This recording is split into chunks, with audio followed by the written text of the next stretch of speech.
अस्सलाम वालेकुम। बिस्मिल्लाहिर्रहमानिर्रहीम।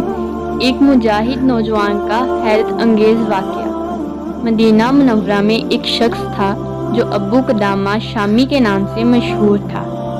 अल्लाह ताला ने इसके दिल में जहाद की मोहब्बत खूब डाल रखी थी। चुनाचे वो अक्सर रूमियों से लड़ने और जहाद करने में मसरूफ़ रहता था। एक दफ़ा वो मस्जिद नबवी में बैठा हुआ था और लोगों से गुफ्तगू कर रहा था। हाज़रीन मजलिस में से किसी ने कहा कि वाक़यात जहाद में से जो सबसे तअज्जुब अंगेज़ वाक़या आपने देखा वो हमें सुना दीजिए। शेख अब्बू कदामा ने फरमाया कि सुनो, मेरा एक दफ़ा रका जाना हुआ ताकि कोई ऊँट खरीद लूँ जो हमारा असला उठाने और ले जाने के काम आए। चुनाचे मैं एक दिन दरियाए फ़रात के करीब रका नामी इस शहर में बैठा हुआ था कि अचानक एक औरत आई और उसने मुझसे कहा कि ए अब्बू कदामा, मैंने आपके मुतालिक सुना है कि आप जहाद पर वास करते हैं और लोगों को जहाद की तरकीब देते हैं। मैं एक ऐसी औरत हूँ कि अल्लाह ने मुझे लंबे लंबे बालों से नवाजा है। मैंने अपने उखड़े हुए बालों से एक रस्सी बट ली है, उस पर मैंने मट्टी मल ली है ताकि बालों की बेपर्दगी ना हो, और आप इस रस्सी को ले जाइए और जब दुश्मन की ज़मीन पर पहुंच जाएं और गुमसान की लड़ाई शुरू हो जाए, तलवारें टकराने लगें, तीर फेंके जाने लगे और नेज़े सांपों की तरह बाहर निकल आए, तो आप इस रस्सी को अपने जहादी घोड़े के गले में डाल दें और इससे जहाद करें। अगर आपको खुद ज़रूरत ना पड़े तो किसी ज़रूरतमंद मुजाहिद को दीजिए। मैं इस अमल से ये चाहती हूँ कि मैदान जहाद का गर्दो गबार मेरे बालों को लग जाए। मैं एक बेवा औरत हूँ, मेरे शोहर जहाद में शहीद हो चुके हैं, मेरा कुंबा जहाद में शहीद हो गया है। अगर मुझ पर जहाद फर्ज होता तो मैं खुद चली जाती, लिहाजा मेरी जगह आप मेरे इन बालों को जहाद में इस्तेमाल करें। फिर उस औरत ने कहा, ए अब्बू कदामा, ये बात भी सुन लो कि जब मेरा शोहर शहीद हो गया तो इसने अपने पीछे एक खूबसूरत लड़का छोड़ा था।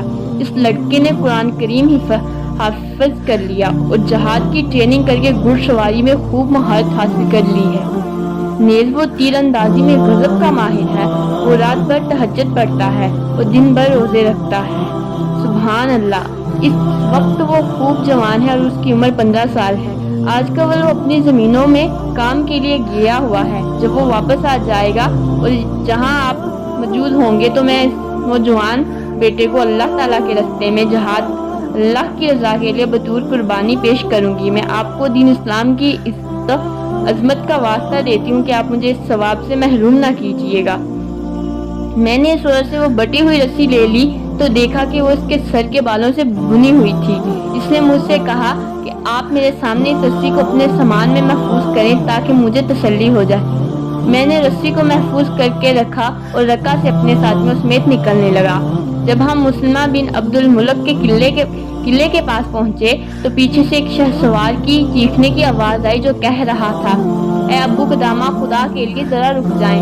हम रुक गए। जब हमने देखा तो एक शहसवार घोड़े को गदाता हुआ आ रहा।